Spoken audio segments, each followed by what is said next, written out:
Salvadore, where they're being held, rejected two of the people. One, on the basis of gender, because it was a woman and they can't be held at a maximum security prison. The other, because the person wasn't even Venezuelan at all.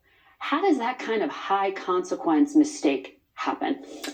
Well, these kind of one-offs we'll deal with on an individual basis. But Margaret, the underlying issue here is twofold. So there was a mistake that you acknowledged? I can't speak to those individual cases and the details of the individual cases. But what I can speak to is President Trump has determined that this group is acting as a terrorist organization. It is terrorizing our communities through attacks, torture, rape, and the most awful of situations for those communities, number one. And number two, the Alien and Sedition Act fully applies because we have also determined that this group is acting as a proxy of the Maduro regime.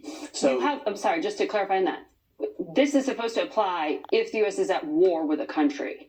You are saying you have evidence that the government of Venezuela is directing these gangs? We are saying that TDA is acting as a proxy of the Maduro regime. This is how the Alien and Sedition Act applies, and we cannot have district judges interfering with the commander-in-chief's actions to take care of, in the way he deems necessary, a terrorist organization. So the U.S. is at war and I got to with tell you, Venezuela? we can debate on Article 2, Article 3. That's a fair debate. However, in this case, the commander-in-chief, President Trump, is taking decisive action to rid our communities of these gangs that are operating in a paramilitary fashion, and that we know Maduro is deliberately emptying his prisons in a proxy manner to influence and attack the United States. But that's so different. That's how the U.S. is not at war with the country of Venezuela. I know the Attorney General said on another network she thinks this is going to go to the Supreme Court. Sure, that's you fine. Want to have this but Margaret, we have instances where the IRGC from Iran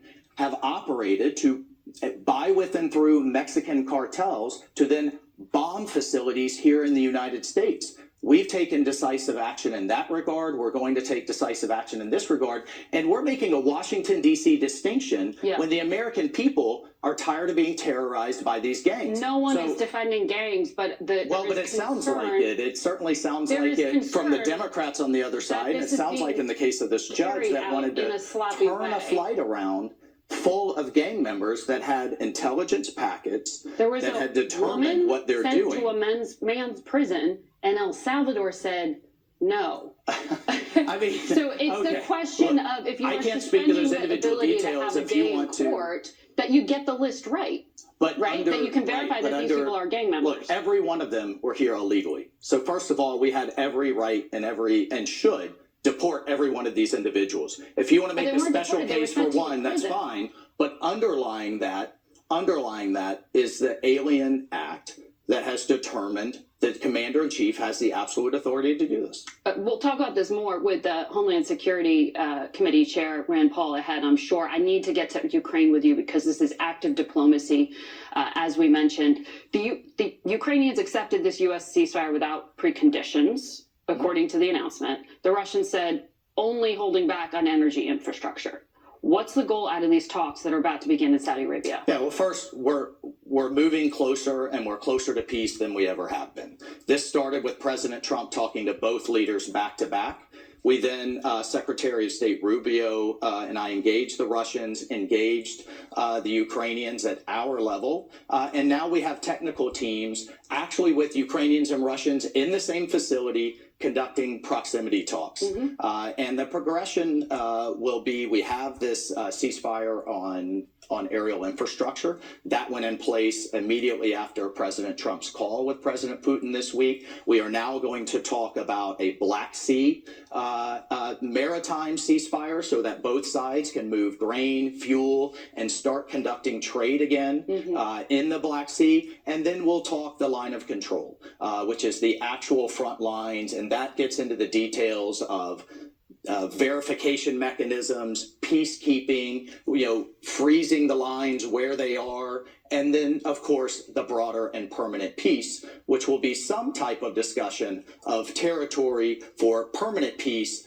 and a lasting peace. What the Ukrainians tend to talk about or have talked about as security guarantees. One of the things the president has said he wants to see is the return of these Ukrainian children who were abducted as part of a state program by Russia to Russify them, take them from their families and move them into Russia. Why did the State Department cut off funding to one of the programs that helps find these kids? It's a Yale University program. And they said the money was cut off. There are senators, including Grassley and Tillis, who want to know why. Do you know why? Well, Secretary Rubio is conducting a review of all of those programs. I can't speak to that specific one, but I can say that President Trump has spoken to both leaders about prisoner exchanges. Both the Russians and Ukrainians exchange prisoners, nearly 200 immediately following their call, and he's also talked about the future of these children. So that's certainly first and foremost in kind of confidence building measures. But again, Margaret, we have to take a step back.